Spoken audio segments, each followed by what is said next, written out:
Hello, Armagora.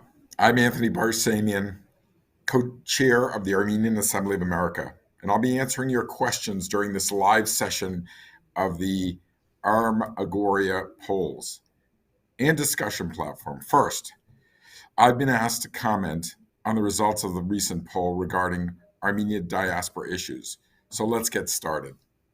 I found the polls to be very, very provocative, and I'm very pleased that so many Armenians around the world are taking part in these polls. I think they're very important for all of us, including myself, to understand what Armenians are looking for in terms of their relationship with Armenia, if they're outside of Armenia, and inside of Armenia, what Armenians think who live in the homeland.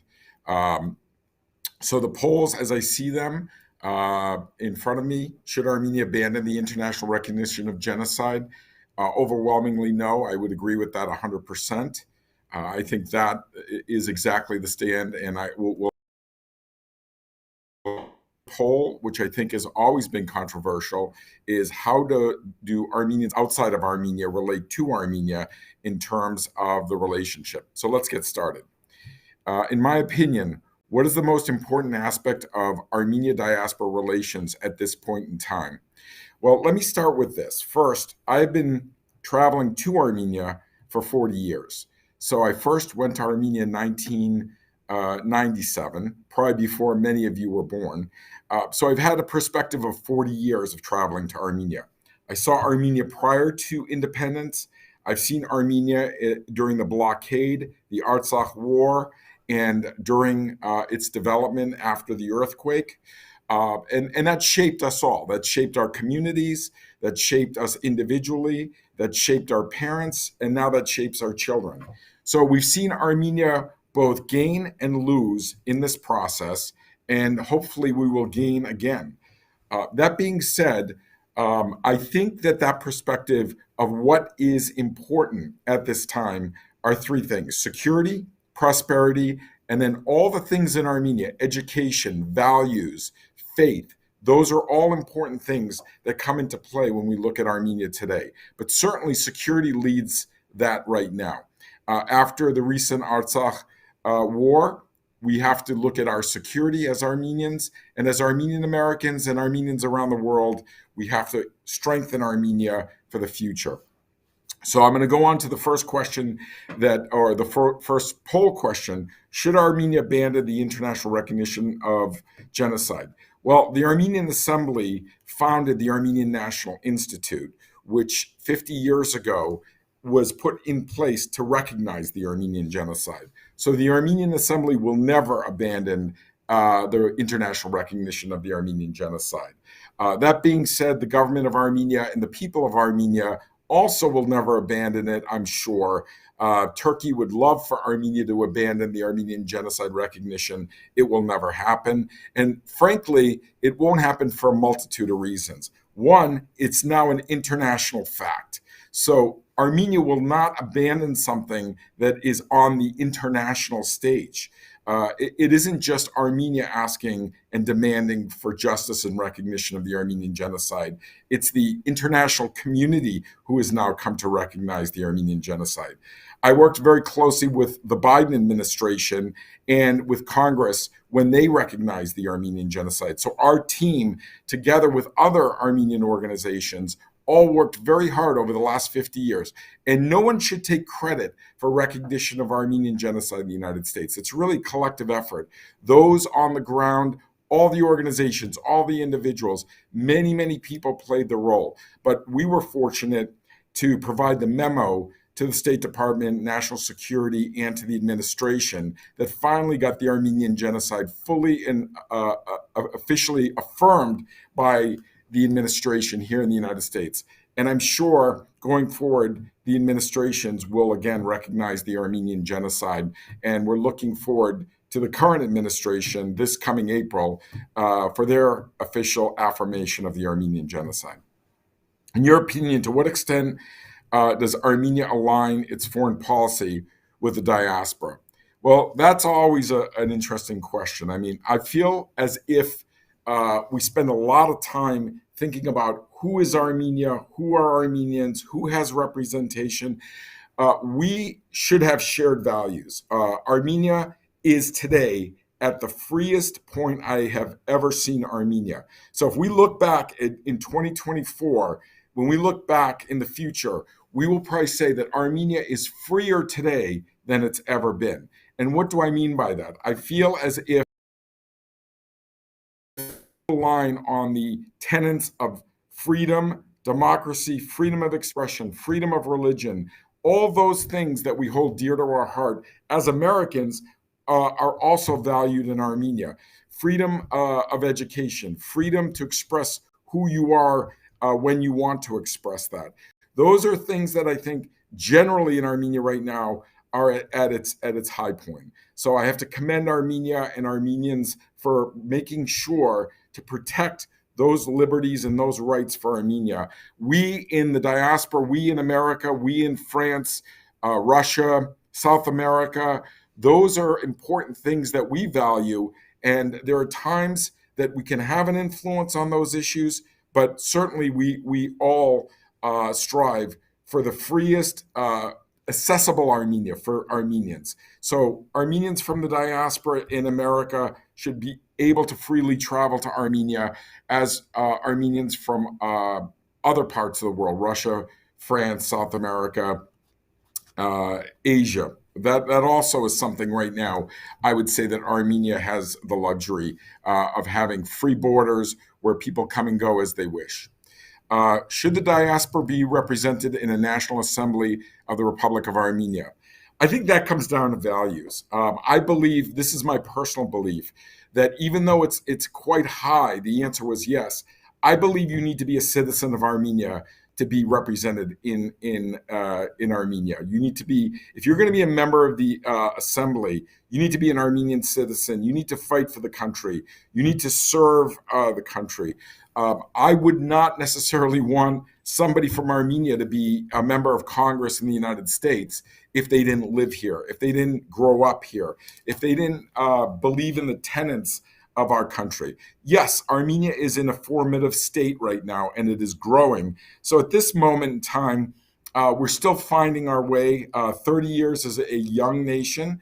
But that being said, I don't believe that as an American Armenian, we should be represented in the assembly, the National Assembly of Armenia. There are other places. I am a board member of the Armenia Fund, together with my co-chairman and Van Krikorian. That being said, there are places that we should be represented. Do I think it should be the National Assembly? Personally, I don't feel that Armenians outside of Armenia have the right to sit and represent Armenians in Armenia unless you're a citizen of Armenia and you live there, or you have a stake in the nation in terms of its citizen rights.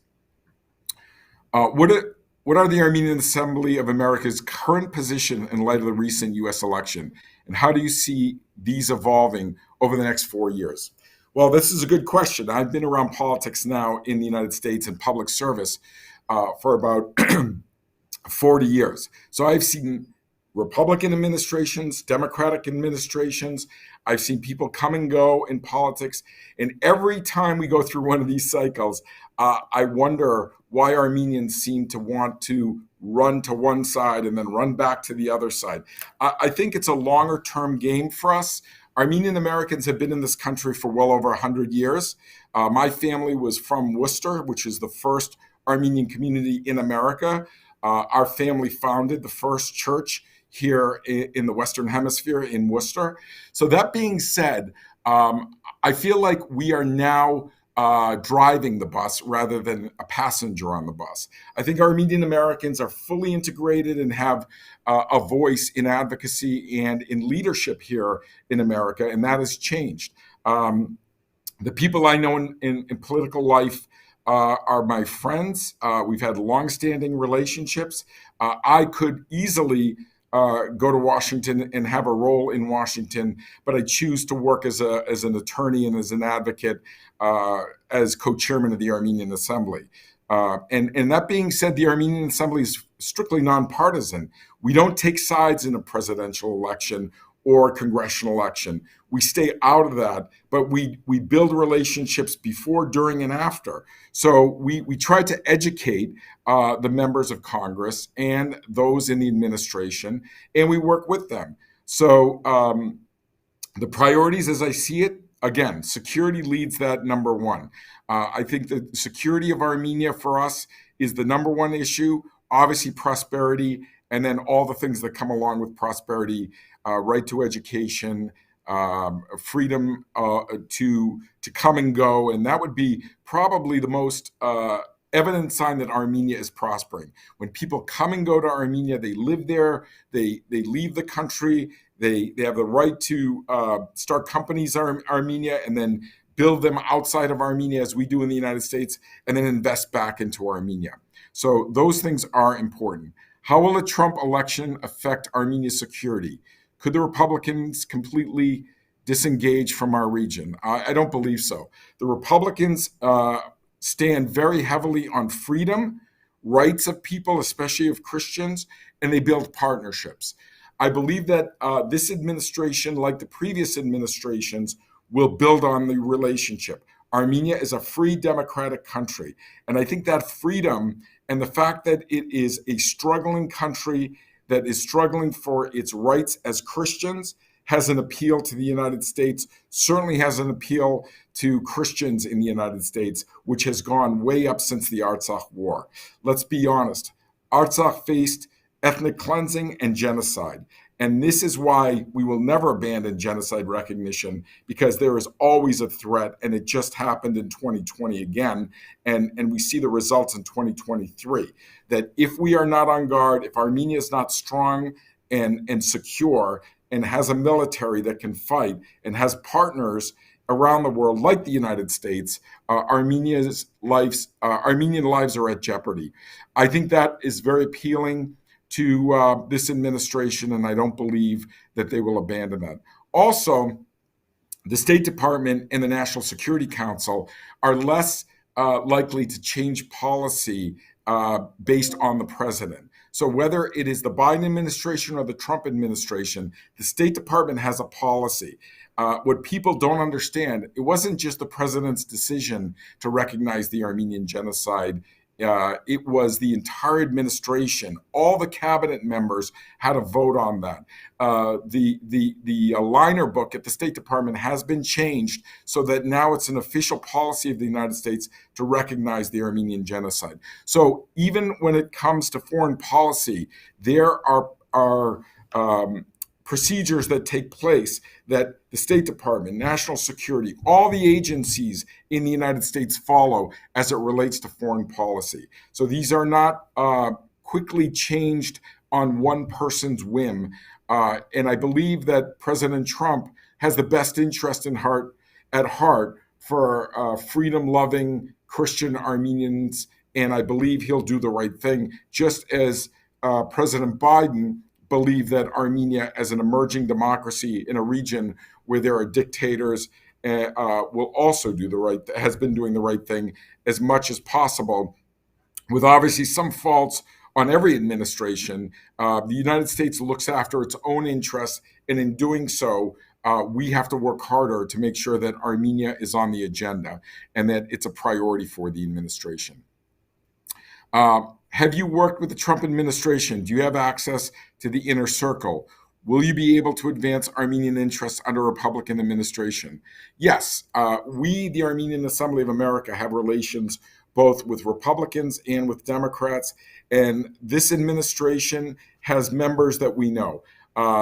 Marco Rubio, and the next question is, who do you prefer for candidate for Secretary of State? I believe Marco Rubio is going to be the candidate and probably will be confirmed. Marco Rubio is a friend. Senator Rubio is a friend of the Armenians. He was one of the drivers behind the Armenian genocide resolution. So I have no doubt that this administration, with Marco Rubio as the Secretary of State, will have Armenia on its agenda and will be a strong advocate. We also have Armenian Americans in the Armenian Assembly. And by the way, when we talk about the Armenian Assembly, we don't talk about us exclusively of other organizations. We work with all the organizations and all the individual leaders around the country. So Armenian Americans and non-Americans who share our values, we work with.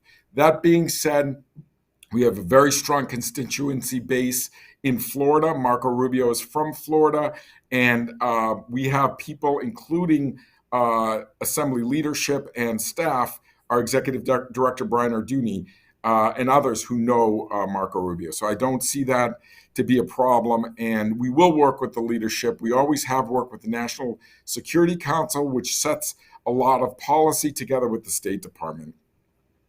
Who is the preferred candidate for U.S. Secretary of State? Well, I don't think it's our choice to pick that candidate. It is at the pleasure of the president, and we will work with that person. During the pre-election phase, Trump referred to Artsakh as Artsakh and acknowledged the ethnic cleansing in Artsakh. Will this help you advance the interests of Artsakh? Yes, absolutely. When you have a president who comes out and uses his own words to say that there was ethnic cleansing, which we believe led to genocide, that's a good sign. We have fought, and I personally had worked very hard to make sure that right of return was part of the lexicon of the current administration, and the Trump campaign also picked that up. So Artsakh Armenians should have a right to return with security guarantees and safety, and that is something we will work on. These are the issues of the day. Calling it ethnic cleansing is one thing, but then getting Armenians to return to Artsakh, but having the right to live, again, with security and liberty is a whole nother thing that we need to look at. It may not happen tomorrow, but it is definitely on the agenda for us. It is a high priority for us. The Armenian government seems to be doing little about Artsakh issues. Does this concern you? Should we stop talking about Artsakh altogether? Absolutely not. We don't stop talking about Western Armenia, where our grandparents were from, Kharpet, Sepastia, Adapazar, all the places that my family was from. We don't stop talking about, we will not stop talking about Artsakh. Artsakh is not in the rearview mirror. Artsakh is in our future. If President Aliyev wants to live in peace with Armenians, he has to allow for Armenians to return to Artsakh, to their historic land, and to the place that they will raise their families in peace and security. Just as he would like Armenia to have a transit road across Armenia, as the government has said, rightfully so. If there are open borders and Azeris want to traverse Armenia, as long as it's sovereign territory of Armenia, I don't think anyone has a problem with open borders such as Europe, as long as there is good faith and people are living in freedom and security. The Armenian government seems to be doing little on Artsakh. That question I'll take, that I believe it's on their agenda. I think many times Armenians around the world would like people to talk about things that are being negotiated quietly and privately. I don't believe the Armenian government does not want to talk publicly about Artsakh because they want it off the agenda. There are ways to deal with issues that are relevant. Certainly, we have a responsibility to talk about it and to engage the Armenian government always. So, as I've said in the past, we've worked with every administration in Armenia, every government, every foreign minister. We do bring up these issues, and we strongly talk about the right of return for Armenians to Artsakh with the current government. What are the biggest challenges you face when advocating for Armenian interests in Washington? That becomes an issue of resources and Armenian-American engagement. So, if we are going to be honest, there are organizations out there that influence Washington. We always pick on our good Jewish cousins and friends because they do a very effective job in Washington. AIPAC alone spends $30 million every congressional cycle in Washington. I think if you look combined at what Armenians and Armenian Americans spend in the United States, in France, in South America, probably 30 million is still a much higher number than what we spend. So resources, people don't necessarily understand how Washington works, and they're not willing to invest in Washington. It's a very elaborate and sophisticated way of operating. That's why the Armenian Assembly spends much of its time educating, training, and bringing young people to Washington. We believe that the Armenian community needs representation at all levels. So at local, state, city, national, congressional, and even at the president level. There was a time in the United States where we in America had a Governor Deukmejian from California, and a Speaker of the House in Massachusetts, Speaker George Kaverian. We need to be back in those days again. We have just lost one of our last representatives, Representative Eshu, in the Congress. We need young, bright talent to run for office, run at the local levels, and be trained and understand the process. Then work your way up to the congressional level, to run for Senate, and then eventually to run for the highest office, which is the presidency of the United States. This takes a lot of investment, of time, money, and talent, and we are there to open those doors for young people who would like to engage. Also, we have partners all around the world. So I had just come last week back from France, where we met with the French government. Again, we need connectivity and relationships around the world. Young talent in Armenia and young talent in the United States and around the world have to know one another. 30 years ago, 40 years ago, when we traveled to Armenia, we didn't really know the people of Armenia. Today, we've grown up with the people of Armenia. We know your families, we know your children, we know your parents, we know the leadership, we know the elected leadership. We have a much different relationship today with our friends and families and our advocates in France, in Russia, in the United States than we did 40 years ago. So that being said, it's that engagement issue. All Armenian Americans should engage in public life. It's public service. It's something that we need you to do. It's something we encourage you to do, and you will gain much back if you engage in public service. Will you be able to raise the issues of prisoners with the Trump administration? Can the new U.S. government pressure Azerbaijan to return them? Yes, absolutely. I believe so. We've worked very hard on the prisoners and the issue of the leadership of Artsakh and those soldiers who are still being held as hostages in Artsakh. We work on it every day. We have multiple lines to those who work on this issue, and I think it's a massive issue that needs to be solved. If you remember back at the first Trump administration, there was a Reverend Brunson in Turkey who basically was held captive. I was very impressed that President Trump immediately put all of his energy in getting Reverend Brunson out, a clergyman from North Carolina, and the Turkish government released him immediately. Do I think that President Trump will take on the issue of releasing the hostages in Azerbaijan? Absolutely. If Azerbaijan wants peace, they have to negotiate in good faith. Those hostages, or as I call them, those hostages need to be released immediately. And I hope that within the first 100 days, President Trump takes it up like Reverend Brunson and have them released immediately. Is it possible for Armenia to fully separate from Russia? Would that pose a significant risk to Armenia's security? That is not a question for us as American Armenians. We work on American Armenian issues, and we have relationships as American citizens with our own government.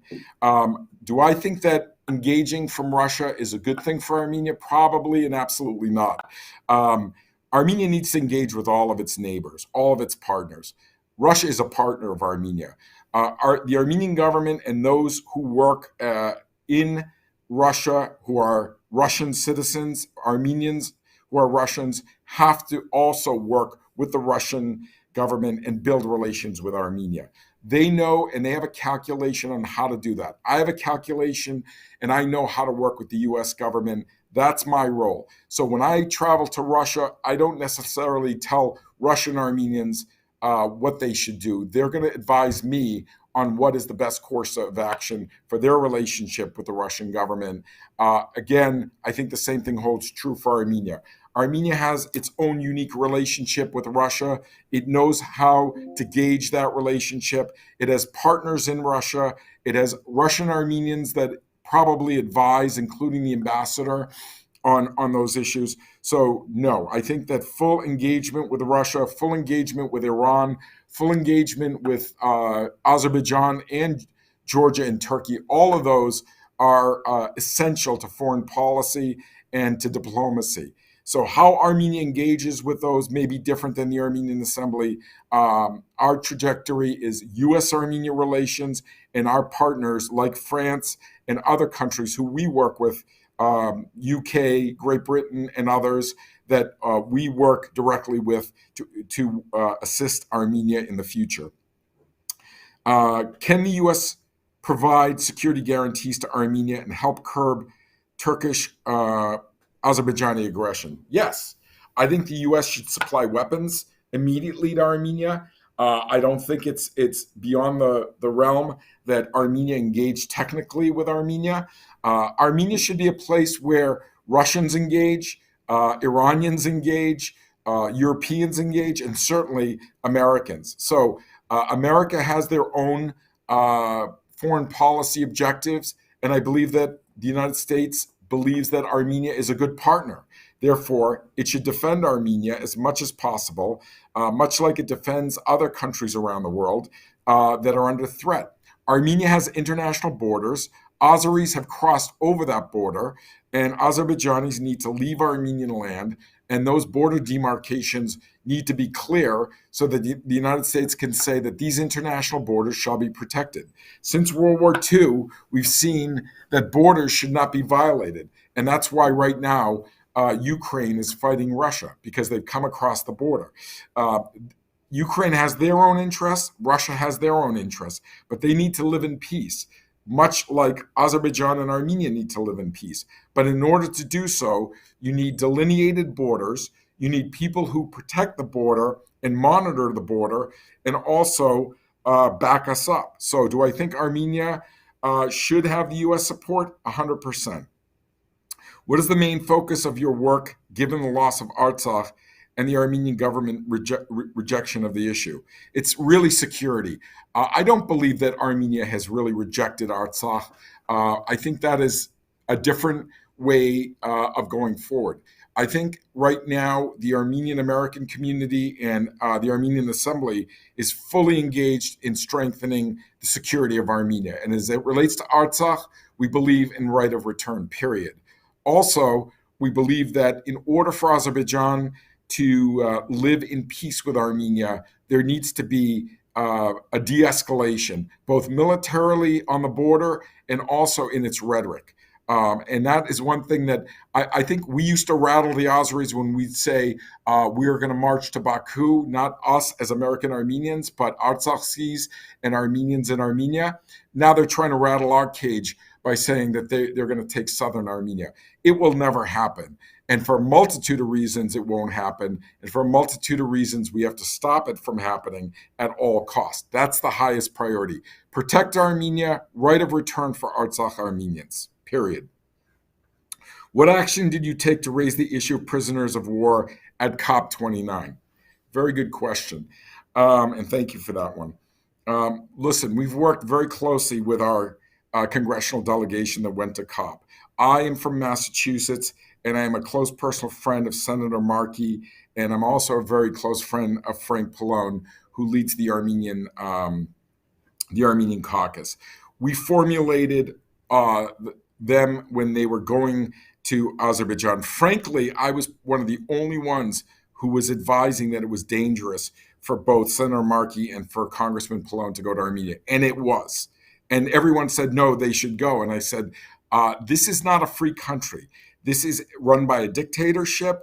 There is a very high likelihood that Congressman Pallone or Senator Markey would be threatened, and they were. And they said it when they came back at their press conference. They were threatened by Azerbaijan. It wasn't a mistake. It was orchestrated and it was allowed by the government. When some members of the delegation were allowed to enter through one door, Congressman Pallone was marched through a crowd and they were harassed, and his life was actually at stake at that moment. So that being said, I think we need to know what we're dealing with. And whether it's a Republican or a Democrat, when you leave U.S. land and go to a foreign country, you are a U.S. citizen. Partisan politics does not matter at that point. That was a threat and aggression towards the United States. Azerbaijan threatened a United States senator and a United States congressman, and that needs to be dealt with a reprimand and dealt very severely. How are we working on the prisoner issue? Well, they raised it at their meetings. The Republican members who were there raised it with President Aliyev, and President Aliyev used COP as an opportunity for good press. It actually backfired. He fired his public relations firm, and he had the worst press in the world. I love the line he used at the opening reception of the conference. Oil is a gift from God. Well, so aren't whales. But in the ocean, we don't kill whales for their oil anymore. We shouldn't kill our country for the sake of oil. So that being said, and with the realities of energy and pipelines and routes, we all understand that oil is coming out of Azerbaijan. That needs to stop at some point in the future as well.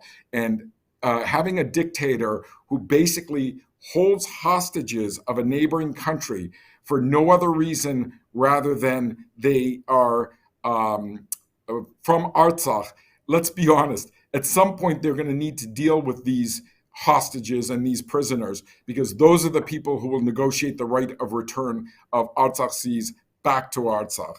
So President Aliyev knows that, the world leaders know that. This is a time for a change in policy.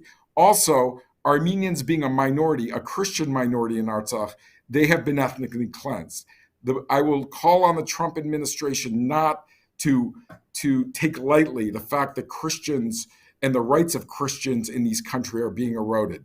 There are no Christians in Azerbaijan that are being treated well. There are no other people in Artsakh that if they had their right to a voice would want Azerbaijan to be their leadership the way it is. As you saw from COP, they stifled all dissent. Any journalist, anyone who spoke out for an Azeri captive, whether it be one of their own human rights leaders, they imprisoned. Azerbaijan is a closed dictator country, much like North Korea. And President Aliyev wants it both ways. He wants to be on the world stage as a dictator. That certainly backfired for him in Azerbaijan.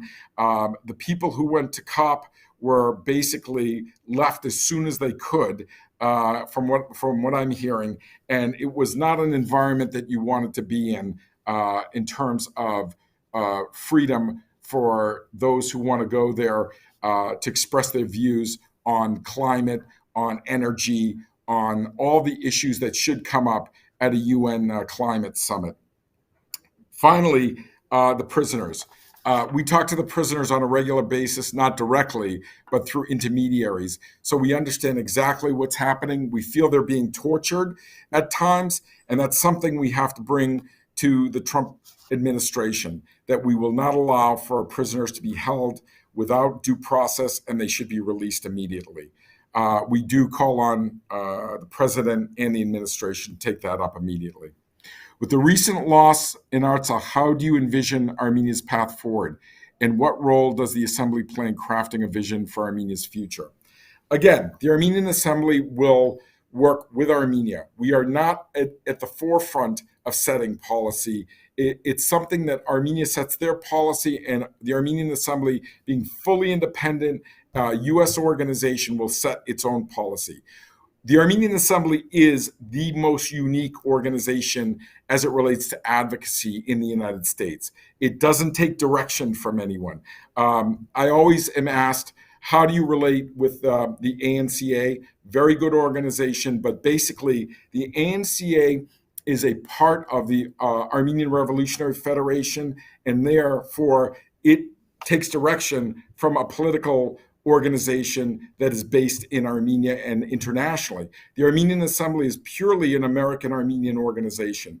Over the last few years, we've formed a leadership group that necessarily is not made of just Armenian Assembly members. We call it the Group of 10.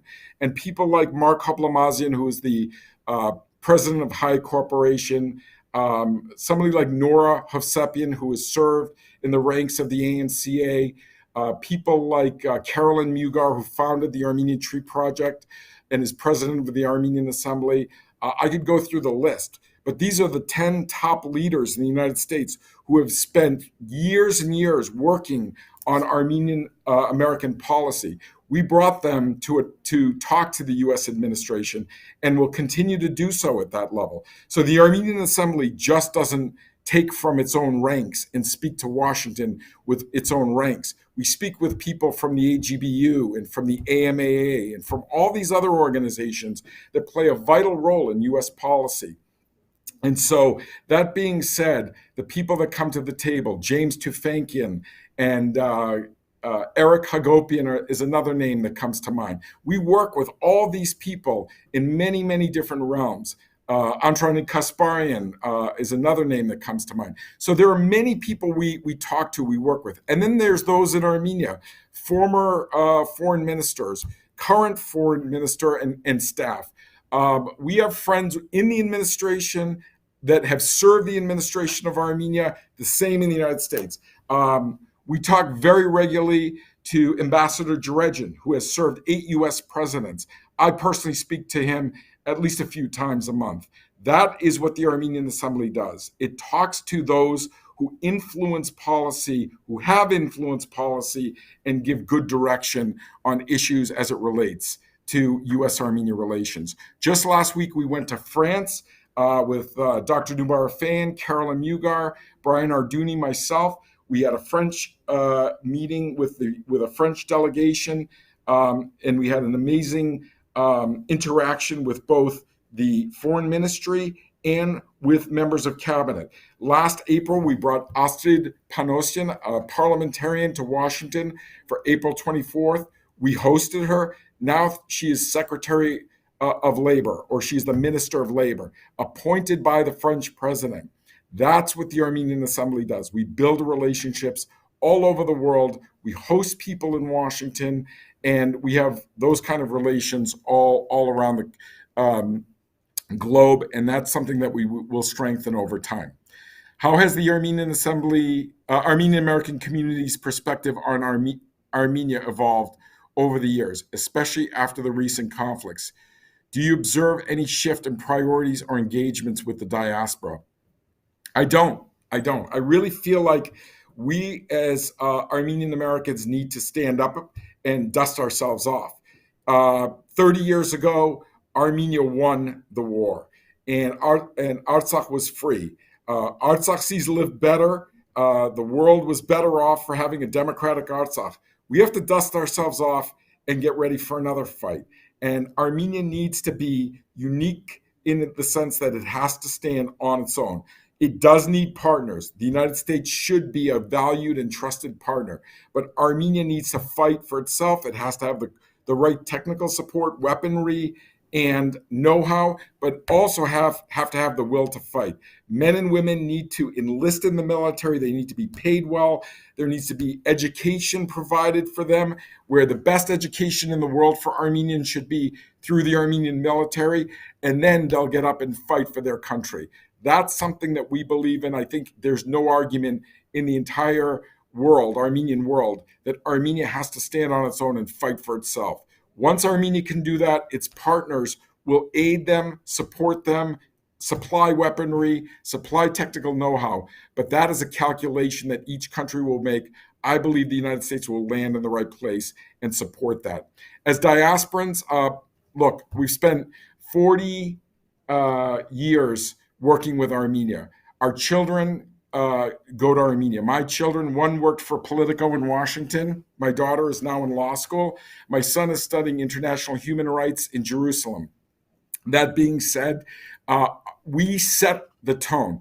Nothing is better than the Armenian family. It is our secret weapon. We build our children up to be the best that they can be.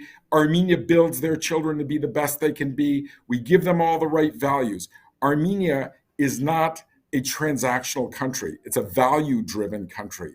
We believe in the best of our values: literature, education, hard work, faith. Those are the things that we teach our children. They model after us. So I ask every Armenian American to take up that challenge, to make sure their young people travel to Armenia.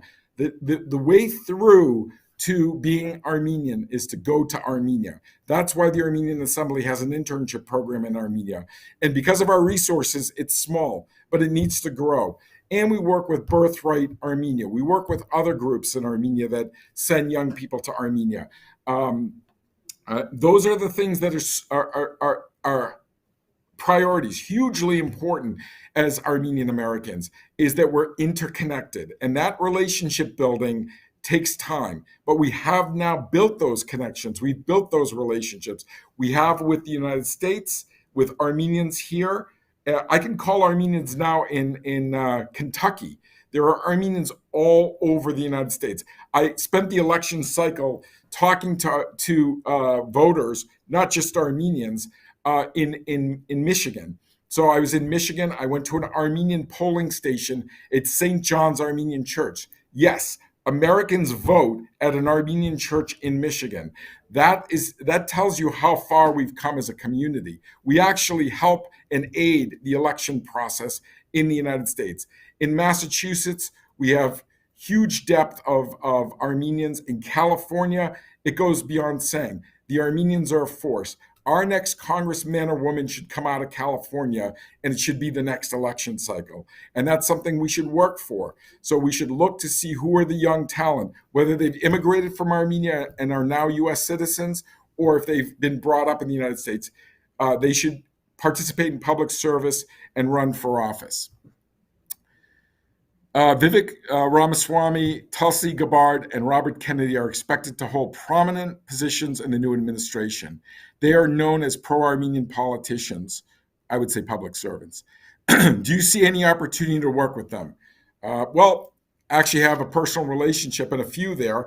Tulsi Gabbard and I, who is a congressman from Hawaii, we traveled to Artsakh together by helicopter. We landed in Shushi. Tulsi Gabbard has been to Artsakh. She knows what Artsakh looks like. She's been to Stepanakert. She's been to the White Cathedral in Shushi. She's met with parliament members in Artsakh. She spoke in the parliament, and I was with her when she took that trip. We are friends. I'm proud to call her a friend. And also, Robert Kennedy being from Massachusetts, there's a huge legacy of Kennedys right down from the President Kennedy to Senator Edward Kennedy. We've had a long line of relationships with the Kennedy families. The Mugar family, our President Carolyn Mugar's family in particular, has had a long-standing relationship with the Kennedys. And Vivek Ramaswamy is new to our community, but the Indian American community is very close to the Armenian community. We also have many people who have worked with the Trump administration, both 4 years ago, and they're working with them now. Armenian Assembly interns have been on the transition team for President Trump in the past, and I have no doubt they'll be aiding the transition team again. So yes, we do have strong relations. Again, Armenian Assembly is bipartisan. So whatever role I play in my political life may be separate, but when we come together and we elect a president, he is the president of the United States. His team is the national security team, and the Secretary of State is the Secretary of State. The Armenian Assembly works with that team, whether it be Democrat or Republican. And as you can see, we're going to have a very seamless transfer of power this time. So we will know the outgoing administration as well as the incoming administration. Let me caution everyone here. Friends and relationships don't change. If you have a friend today and you keep that friend, value that relationship.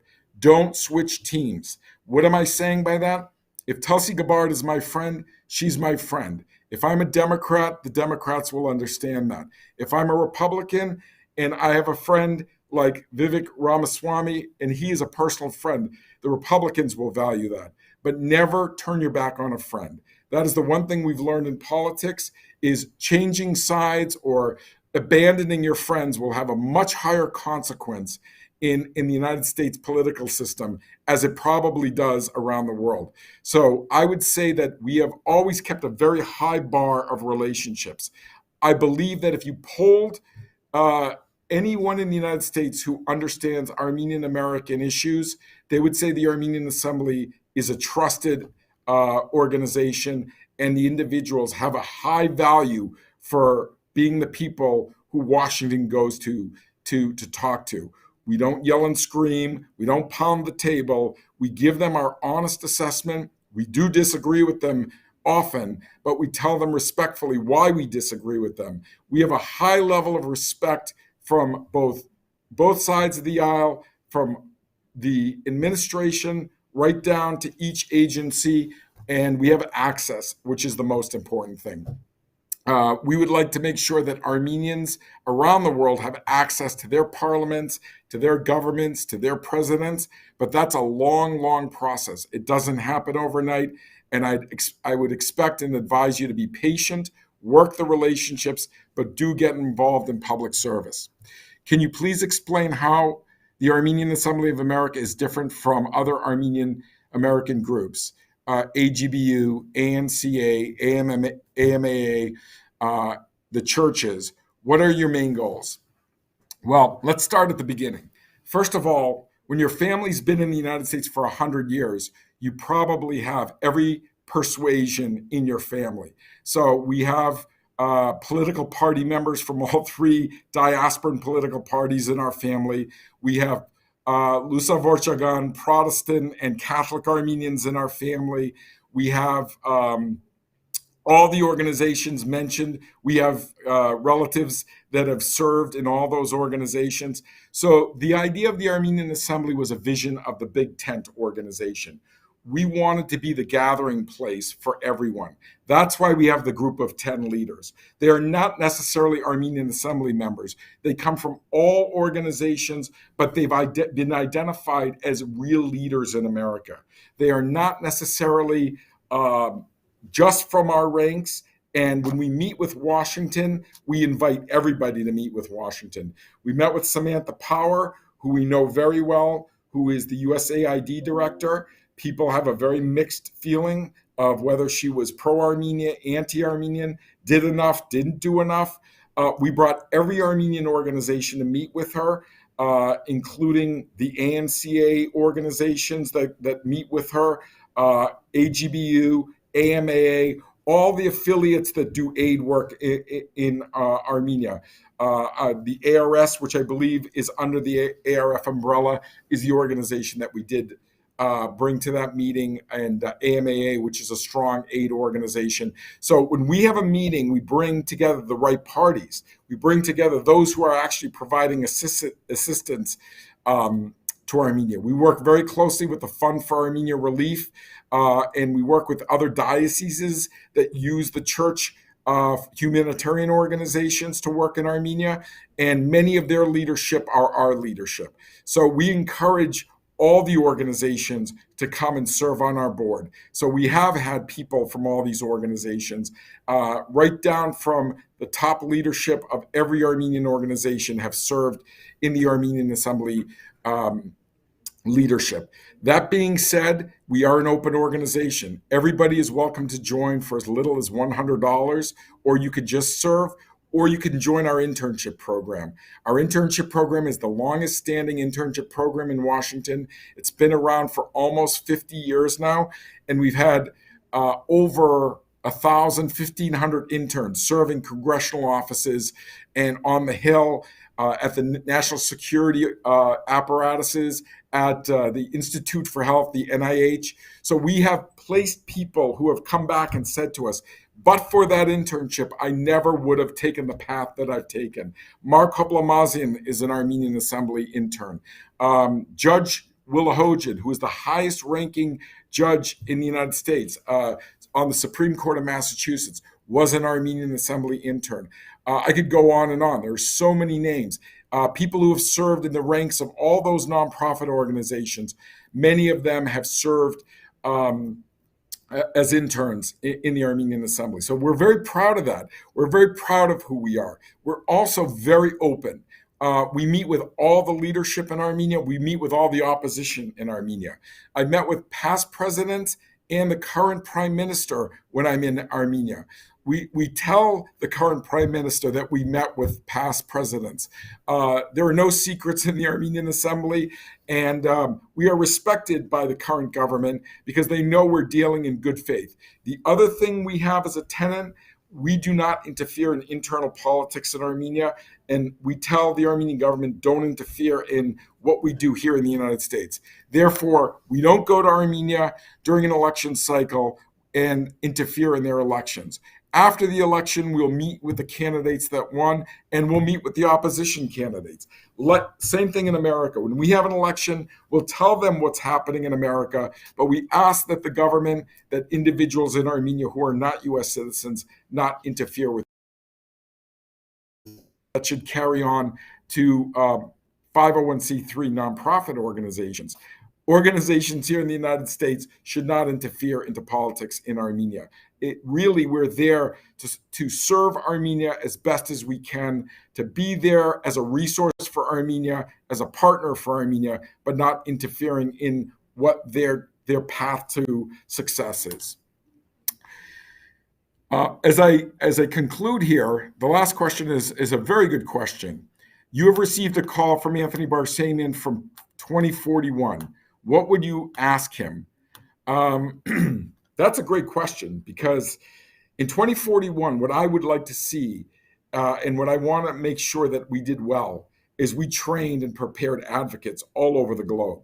So in France, in Russia, certainly here in the United States, in South America, in Venezuela, in Australia, we want the best advocates, and we want to know one another. So Future Armenia has done an amazing job here of connectivity, of bringing people together. But the relationship piece is what needs to follow. And we need young advocates around the globe to know one another, to work together, and then to work with other organizations. Right now, we're working with Indian American organizations, with Greek American organizations, with Jewish American organizations. We need to know those organizations. We need to know their young leadership. We need to connect our young leadership with their young leadership. This is the role of the Armenian Assembly as I see it. But if you were to ask me in 2041 if we did our job, I would say we did our job if we have more people in public service, serving their nations, being good Armenians, helping Armenia, traveling back and forth to Armenia, having the values that our grandparents and great-grandparents bestowed on us so that we can serve the Armenian people.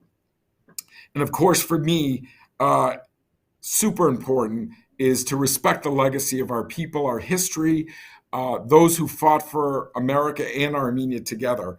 As someone once said, you don't seem to be very Armenian or American. You seem to be 100% American and Armenian. And I think that's exactly true. At any given moment, our values are not separated. We don't have just Armenian values and just American values. We have the values that bring us to be whole. So in doing so, we need to be 100% the best we can be. And those values come from being Armenian and being American, as I see it from my own personal journey in life. Who is the future Armenian? Well, the future Armenian is that person who is the best they can be, that person who is so well prepared, that person who has been given the gifts that the Armenian community can provide on them, which is resources to study at the best schools you can study at. And those best schools do not necessarily need to be the Oxfords and the Harvards and the Yales. They can be the school I went to, which was the University of Massachusetts, or it could be any school around the world where you're going to excel and do the best at. So that person has to be first educated and well prepared, also has to have all the values that we espouse. should be faithful. I believe the Armenian church plays a huge role in our community, and that should be something. It's been a huge part of my life. I was a youth director in the United States for the Armenian church.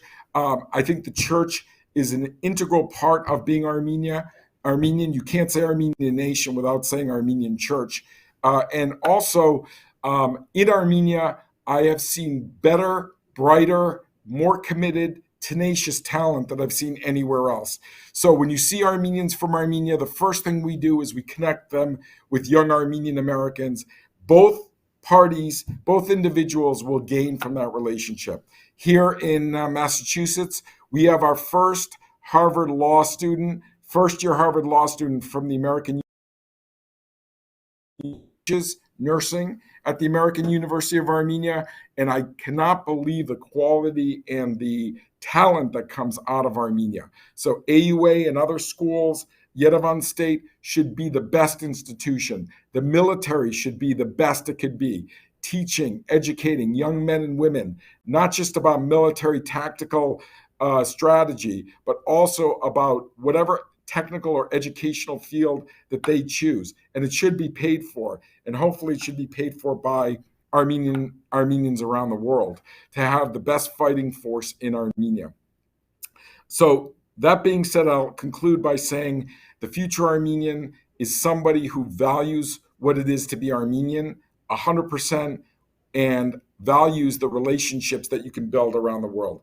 It is a privilege and honor for me to have served as co-chairman of the Armenian Assembly. I complete my term in January, together with my co-chair, Van Krikorian and Carolyn Mugar, who founded the Armenian Tree Project.